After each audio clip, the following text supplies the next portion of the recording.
झन तैला जाना रानी झन शर्मानाओ झन मोला तय फसाना रानी झन मोला तरसानाओ।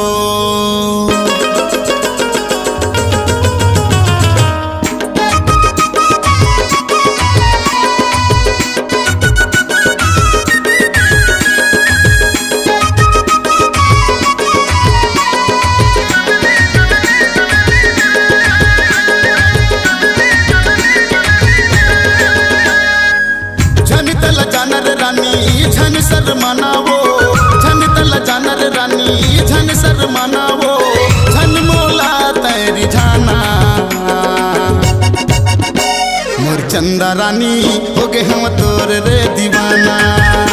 मोर चंदा रानी हो गे हम तोर रे दीवाना।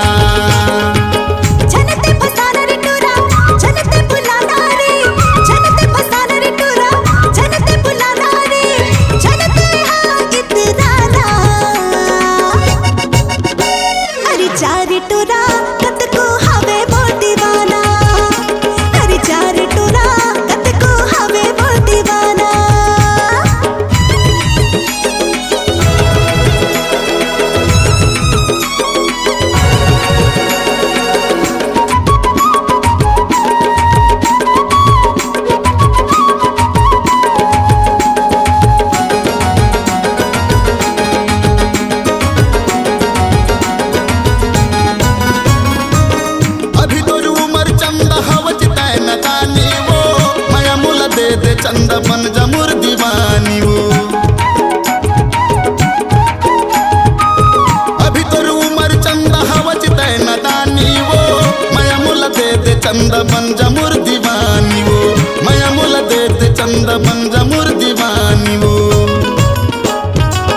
करके सिंगार रानी मोर देश आवे रे प्यार मह कर जरानी हर जतय निभावे रे करके सिंगार रानी मोर देश आवे रे प्यार मह कर जरानी हर जतय निभावे रे झन मोला तय फसाना मोर चंदा रानी हो गे हम तोर रे दीवाना मोर चंदा रानी हो गे हम तोर रे दीवाना।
रानी मुला झन भुलावे रे प्यार मह कर जतोला अर्ज तय निभावे रे करके वादा रानी मोला झन भुलावे रे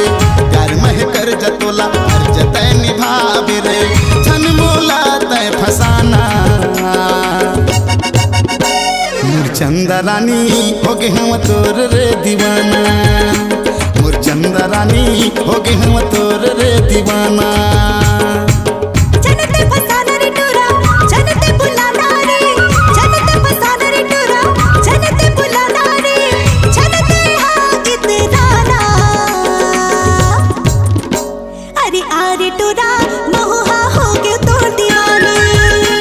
अरे आरे टोरा महुहा हो गयो तोर दीवानी झन तल जानर रानी झन शर्माना वो झन तल जानर रानी झन शर्माना वो झन मोला तय फसाना मुरचंदा रानी हो गए हम तोर रे दीवाना मुरचंदा रानी हो गए हम तोर रे दीवाना अरे आरे टोरा महुहा हो गयो तोर दीवानी मुरचंदा रानी हो गए हम तोर रे दीवाना अरे आरे टोरा महुहा हो गयो तोर दीवानी